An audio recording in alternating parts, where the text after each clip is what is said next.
a pleasure to be here with Ms. Swati Sengupta. Ma'am, welcome to Kolkata Literature Festival. My first question is that the session that you're going to be part of is very curiously titled For the Record. So, what will be for the record today, and what are you anticipating from the session? Mm, I used to be a journalist working with Times of India, The Telegraph in Kolkata, and I've been a freelancer for various national newspapers. Um, I don't know what to expect. It's going to be a fun discussion with two other panelists who have also been journalists and authors. So I'm just looking forward to it. It's going to be a fun session. That's all I'm hoping for. How different would you say the challenges of journalism and writing novels or writing fiction really is? And do you feel that, in a way, being a journalist, having that foregrounding, makes it much easier to transition into an author? I wouldn't call it a transition.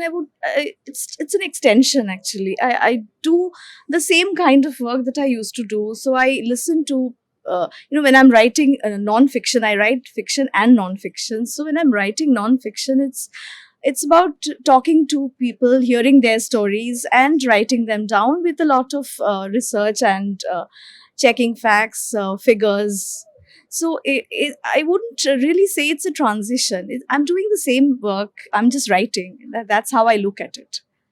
But would you say that your approach in some ways has evolved or in some ways has changed journalism vis-a-vis authorship or journalism vis-a-vis writing novels?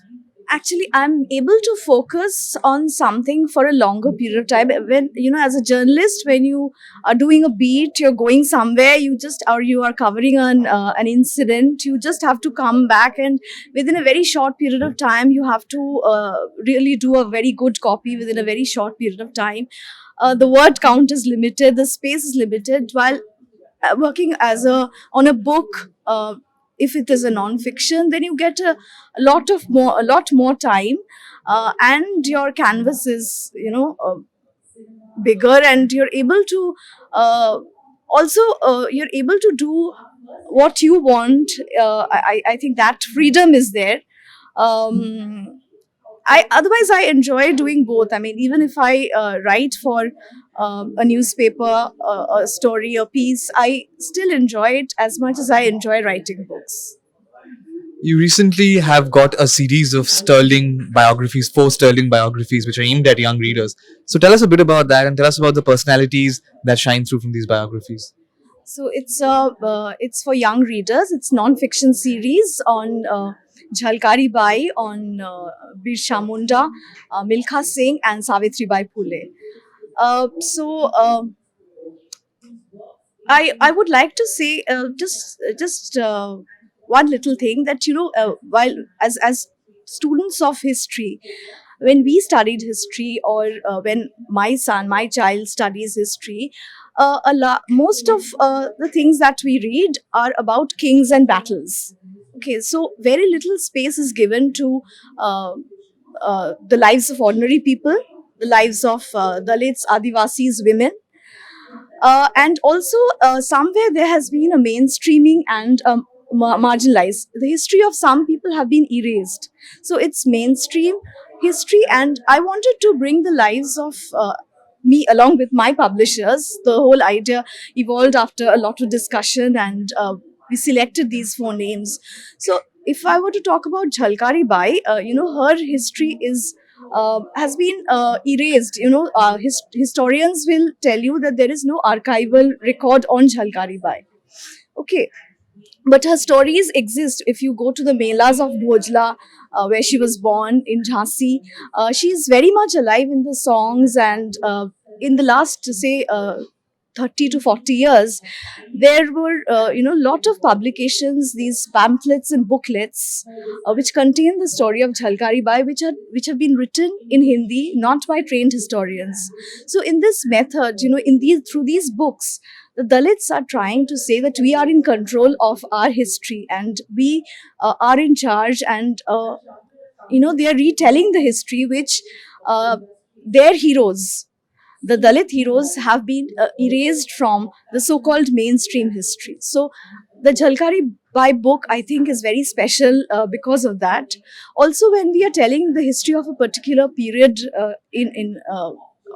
we are telling the story of say for example if we are talking about the freedom movement in the country, so many other things happened during this period. We are not talking so much about the anguish of the little girls who could not go to school. So a lot of these this mainstreaming and the marginalization. So I think you will understand that these four names, if I mention that, Birsha Munda and Savitribai Phule and Jhalkari Bai. And of course, Milkha Singh is there because I especially like Milkha Singh because of the way he constantly, turned his sorrows and sufferings into great success. So I think for me, any list of incredible heroes in India will always have Milkha Singh in it. Fantastic. My final question is about the world of freelancing. As a freelancer yourself right now, what do you identify as the biggest challenges? And given that COVID has, in a way, created lots of waves in the industry, it has made lives easier for freelancers at some levels, also harder at another levels. How do you see the freelance industry taking shape, especially with the kind of work that you do?